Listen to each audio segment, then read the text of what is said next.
संसद में गुरुवार को महिला आरक्षण कानून में संशोधन से जुड़े 3 बिल पेश किए गए।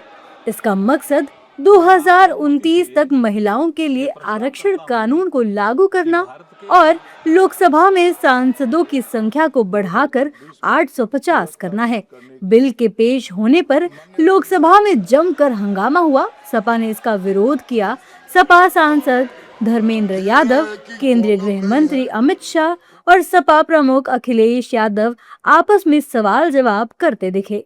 तरह से महिला बिल के नाम पर महिला बिल की चाशनी, अध्यक्ष जी एक मिनट तो देना पड़ेगा अध्यक्ष जी, नहीं देंगे, दीजिए।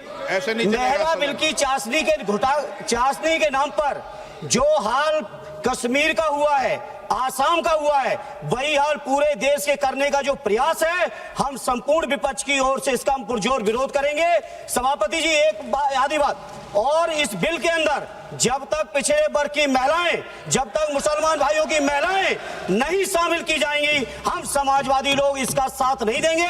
अध्यक्ष महोदय, अनडेमोक्रेटिक बात माननीय मंत्री जी ने कही।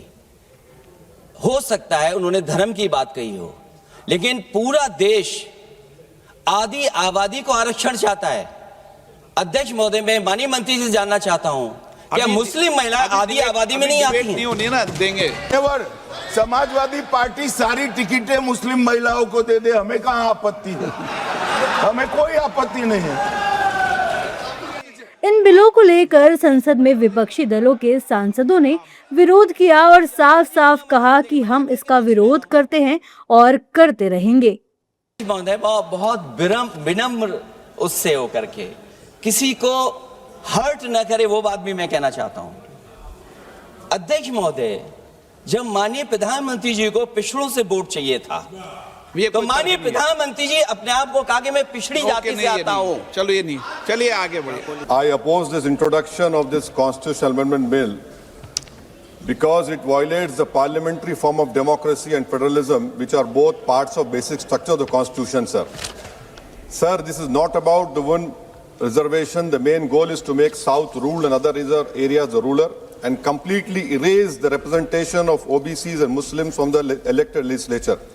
Sir, federalism is the basic structure of the constitution. By removing the delimitation freeze, it gives more seats and power to larger population while denying a fair voice to smaller population. This again is a violation of federalism, which is part of basic structure, sir. सदन में बिलों को पेश किए जाने का विपक्ष ने जमकर विरोध किया। तब ये तय हुआ कि बिल पेश किए जाने को लेकर वोटिंग की जाएगी। इसके बाद हुई वोटिंग में बिल पेश करने के पक्ष में 207 सांसदों ने वोट दिया, जबकि 126 सांसदों ने बिल पेश करने के विरोध में मतदान किया। इस मतदान के बाद आखिर में बिलों को लेकर लोकसभा में चर्चा शुरू हुई।